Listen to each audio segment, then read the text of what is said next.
আসসালামু আলাইকুম। দৈনিক শিক্ষা .com-এর এমপিওভুক্ত শিক্ষকদের একটি গুরুত্বপূর্ণ আপডেট নিয়ে এলাম। হেডলাইন: ইএফটিতে আরও ৮৪,০০০ শিক্ষকের এমপিও ছাড়ের নির্দেশ। দৈনিক শিক্ষা .com প্রতিবেদক ৩/২/২০২৫ ৫টা ১৬ অপরাহ্ন।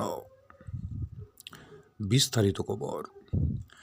বেসরকারি শিক্ষা প্রতিষ্ঠানগুলোর স্কুল ও কলেজ এমপিওভুক্ত শিক্ষক কর্মচারীদের ২০২৪-এর ডিসেম্বর মাসের আংশিক তৃতীয় লটের বেতন ও ভাতার সরকারি অংশ বাবদ ২৭,৬৪,৭৯৯ টাকা বিভাজন অনুসারে ইএফটির মাধ্যমে পাঠানোর জন্য নির্দেশক্রমে সরকারি মঞ্জুরি করা হয়েছে।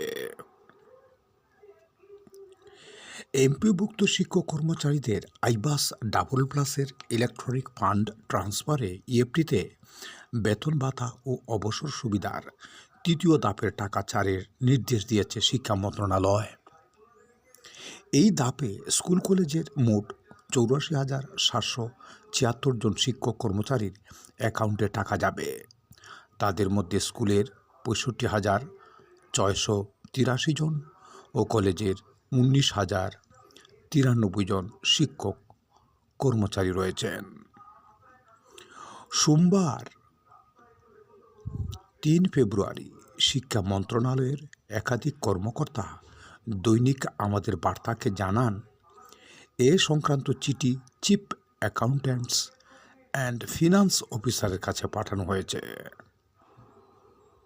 মন্ত্রণালয় জানিয়েছেন, বেসরকারি শিক্ষা প্রতিষ্ঠানগুলোর স্কুল ও কলেজ এমপিওভুক্ত শিক্ষক কর্মচারীদের ২০২৪-এর ডিসেম্বর মাসের আংশিক তৃতীয় লটের বেতন ও ভাতার সরকারি অংশ ২১,৭৪,৬৫,৭৯৯ টাকা বিভাজন অনুসারে ইএফটির মাধ্যমে পাঠানোর জন্য নির্দেশক্রমে সরকারি মঞ্জুরি করা হয়েছে।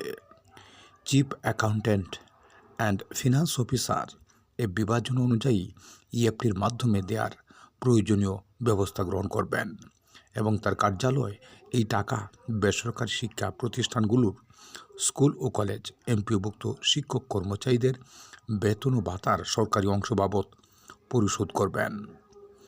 জানা গেছে, সরকারি শিক্ষক কর্মচারী ইএফটির মাধ্যমে বেতন ভাতা পান, তবে এমপিওভুক্ত শিক্ষক কর্মচারীদের বেতন ভাতা সরকারি কোষাগার থেকে ছাড় হলেও তার রাষ্ট্রায়ত্ত ৮টি ব্যাংকের মাধ্যমে অ্যানালগ পদ্ধতিতে ছাড় হয়। এই অর্থ তুলতে শিক্ষকদের নানা ভোগান্তিতে পড়তে হতো। ব্যাংকগুলোর মাধ্যমে বেতন ভাতা ছাড়ের জন্য কয়েক পর্যায়ে অনুমোদন সংশ্লিষ্ট কাজে অনেক ক্ষেত্রেই এমপিওভুক্ত শিক্ষকদের বেতন ভাতা পেতে দেরি হয়।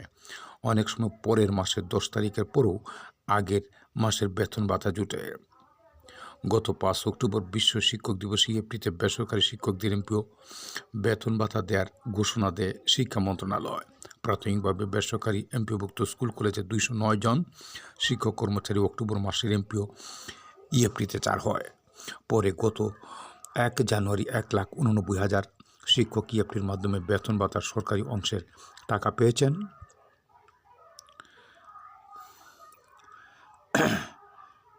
দ্বিতীয় ধাপে আরও ৬৭,০০০ শিক্ষক কর্মচারীকে বেতন ছাড় হয়। বেসরকারি স্কুল কলেজের ৩,৮০,০০০ শিক্ষক কর্মচারীর মধ্যে ২,৮৯,০০০ শিক্ষক কর্মচারীর তথ্য যাচাই করেছে মাউসি অধিদপ্তর। ২৭,০০০ শিক্ষক কর্মচারীর তথ্য পায়নি সংস্থাটি। অবশিষ্ট শিক্ষক কর্মচারীদের তথ্য পেলেও তাতে ত্রুটি থাকায় সেগুলো সংশোধন করার প্রক্রিয়া চলছে বলে জানা গেছে। এরকম গুরুত্বপূর্ণ আপডেট পেতে আপনারা আমাদের ইউটিউব চ্যানেল মাস্টার টেলিকম 624 চ্যানেলটি সাবস্ক্রাইব করে আমাদের পাশেই থাকুন। ধন্যবাদ সবাইকে। তো সর্বশেষ কথা একটাই, তৃতীয় লটের টাকা ছাড় হচ্ছে, আপনার সবাই মেসেজ দেখবেন এবং চতুর্থ লটের কাজ চলছে। ধন্যবাদ সবাইকে। আসসালামু আলাইকুম।